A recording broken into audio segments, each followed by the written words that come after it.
बीते दिनों अररिया जिले में खेत में ही पुल बनाने की घटना सामने आई थी, जहां खेत में एक पुल बना दिया गया था। इस पुल से कोई भी रोड कनेक्ट नहीं करता था। यह तस्वीर पूरे बिहार के साथ साथ भारत में वायरल हुई थी।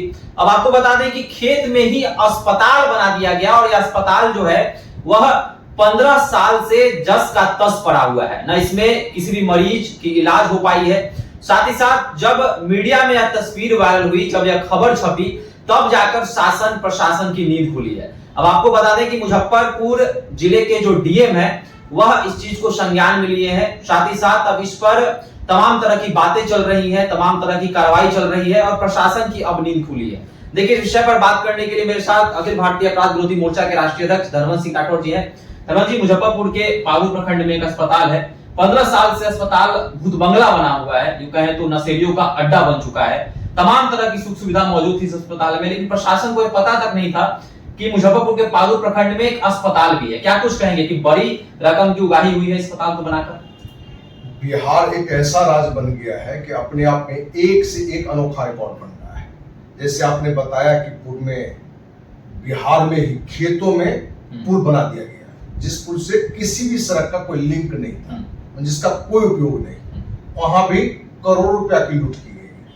अभी नई जानकारी जो मिली कि 15 साल पहले जो अस्पताल बना लगभग 10 करोड़ रुपए के लागत से 2 एकड़ सरकारी जमीन पर एक मरीज का इलाज उस अस्पताल में नहीं हुआ। कोई कर्मचारी वहां नहीं बहाल किया गया। सिर्फ कोरोना काल में उस हॉस्पिटल का क्वारंटाइन सिस्टम में उपयोग किया गया है। सिर्फ वहां कोई अब ये बातें जब निकल के आई है तो न नीतीश को मालूम है, न नीतीश के स्वास्थ्य मंत्री को मालूम है, न स्वास्थ्य विभाग के सचिव को मालूम है, न तो डीएम को मालूम है, न तो सिविल सर्जन को मालूम है।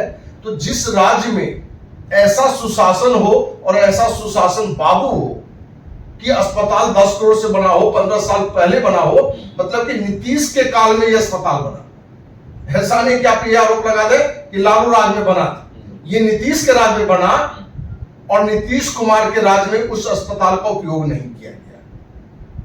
जंगल चारों तरफ फैला हुआ है, खेत में बना हुआ है। तो जिसने इस अस्पताल की नींव रखी वो किस भावना से रखा? जो हमने जानकारी ली है, जो मुजफ्फरपुर से जो संस्था के पदाधिकारी उन्होंने जानकारी दी है कि उसी गांव से एक आईएएस कोई महिला थी जिन्होंने अपनी सरकारी सिस्टम से व्यवस्था लगा के वहां हॉस्पिटल बना दिया। तो एक तो अस्पताल बनने के समय देखना चाहिए था कि अस्पताल बनेगा तो कहां कहां के लोग आएंगे, कौन कौन लोग इसको देख रेख करेंगे, क्योंकि आज भी ये हॉस्पिटल स्वास्थ्य विभाग के किसी भी सूचना में कहीं भी जानकारी में है भी नहीं। तो जहां अंधा राजा होगा नीतीश कुमार जैसे, भले वो अपने को सुशासन बाबू कहे, गांव में कहावत है अंधा में कान्हा राजा। लालू ने जंगल राज फैलाया, इन्होंने थोड़ा उसमें अच्छा काम किया तो सुशासन बाबू हो गए। भ्रष्टाचार में लालू जी के समय जो 10 रुपए में होता था, इनके समय में 100 रुपए में होता है, तो 10 गुनी का तरक्की है भ्रष्टाचार में। तो ये हॉस्पिटल जैसा मुद्दा, जबकि उस हॉस्पिटल को यदि सही से उपयोग किया जाता तो उस पूरे एरिया में हम उम्मीद करते हैं कि हजारों हजार लोगों को हर महीने इलाज होता, इस सुविधा का फायदा होता। तो हम तो सरकार से मांग करेंगे कि सुशासन बाबू देर से ही सही, लेकिन आपको जानकारी में आया गया है तो आप जो भी इसमें लिखते हैं उस पर कार्रवाई करिए और आप भी अपने को इसलिए शर्मिंदा महसूस करिए कि आगे ऐसी कोई गलती ना हो। सिर्फ प्रशासन के लोग कह रहे हैं कि कोई रास्ता उस अस्पताल की ओर नहीं जाता था, कोई रास्ता ही नहीं था जिससे मरीज वहां पहुंच सके। तो क्या इस प्रकार की जो है बयानबाजी अब चल रही है, इस प्रकार के बहाने बनाए जा रहे हैं? देखिए, रास्ता तो वहां पहुंचाया जा सकता है। जिस जगह पर सरकारी जमीन लिया गया हो, 10 करोड़ की लागत से अस्पताल बना हो, तो सड़क पहुंचाना सामान्य बात है, वो कोई बड़ी बात नहीं है।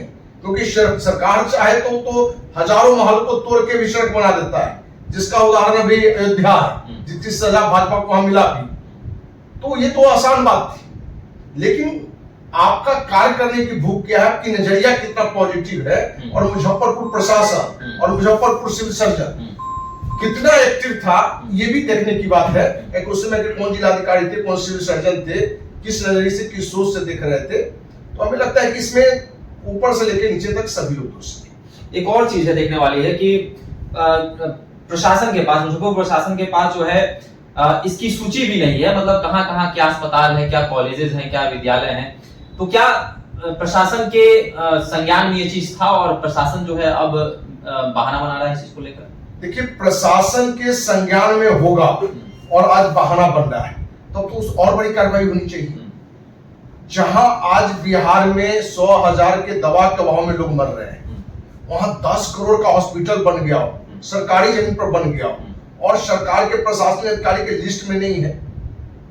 ये तो बने सोचने वाली बात है कि आज साइंस का समय है, आज कहां डेवलप है कि कौन कहां है, गूगल बाबा तो कौन कौन बाबा आ गया, सोशल मीडिया का समय है। हम तो उस गांव वाले को लोग को भी बने आश्चर्य कर रहे हैं कि कैसे लोग थे कि इस मुद्दे को लेकर बड़ा आंदोलन नहीं किया, बड़ा अभियान नहीं चलाया। या मीडिया का भी हम दोष देते हैं कि मीडिया खोजी मीडिया कहां गए, उनको भी पता करना चाहिए कि भाई कौन सा मैंने सरकारी व्यवस्था से कोई बना हुआ है जिसका सदुपयोग नहीं हो रहा है। तो इसमें हमें लगता है कि गांव के ग्रामवासी से लेके ऊपर तक सभी कहीं ना कहीं थोड़े जिम्मेवार हैं, क्योंकि गांव का मुखिया की भी जिम्मेवारी बनता है कि आपका यहाँ कोई हॉस्पिटल है और उसमें कोई एक्शन नहीं है तो आप जिला में लिखें, मुख्यमंत्री को लिखे, गवर्नर को लिखे, मीडिया को लाकर उसको जानकारी दें। और आज तो सोशल मीडिया का समय है, सामान्य सी बात को पूरे देश को कौन दुनिया में फैलाया जा सकता है। तो कहीं ना कहीं बहुत बड़ी चूक हुई है और इस पर सरकार से लेके आम जनता को भी ध्यान देना पड़ेगा। चलिए, तो सभी की मिली भगत है। कहीं ना कहीं मुजफ्फरपुर जिले का पारू प्रखंड में अस्पताल है, मुखिया के संज्ञान में भी बिल्कुल रहा होगा कि अस्पताल हमारे गांव में है। तो साथ ही साथ देख सकते हैं कि अस्पताल जो है अब खंडहर बन चुका है, इसकी खिड़की दरवाजा सब कुछ तोड़कर चोर ले जा चुके हैं और यह नशेड़ियों का अड्डा बन गया। यहाँ पर जो नशेड़ी है वो आते हैं, बैठते हैं, ताश पत्ते खेलते हैं, नशा करते हैं। और जब यह तस्वीर वायरल होती है इस अस्पताल की, तब शासन प्रशासन की नींद खुलती है। तो कहीं ना कहीं बिहार में ऐसे कई अस्पताल जो हैं वो बनाए गए हैं और उन सभी अस्पतालों की जांच होनी चाहिए कि वहां पर डॉक्टर्स मौजूद हैं या नहीं है, या फिर उस अस्पताल के नाम पर जो है करोड़ों की उगाही की गई है और लगातार महीने में की जा रही है। तमाम तरह की जांच जो है वह करवानी चाहिए। और नीतीश कुमार जो कहते हैं कि बिहार में मंगल राज है, बिहार में सब कुछ सही चल रहा है, तो देख सकते हैं किस प्रकार भ्रष्टाचार का यह उदाहरण अस्पताल देखा जा रहा है भ्रष्टाचार के रूप में, कि बड़ा भ्रष्टाचार, करोड़ों रुपए की उगाही जो इस अस्पताल के नाम पर की गई है। बीते दिनों अररिया में एक पुल भी जो है खेत में बना दिया गया था, उसके बाद शासन प्रशासन की नींद खुली थी। तो आपको क्या लगता है इसमें कौन कौन लोग शामिल हो सकते हैं? आप भी हमारे साथ साझा कर सकते हैं। धन्यवाद।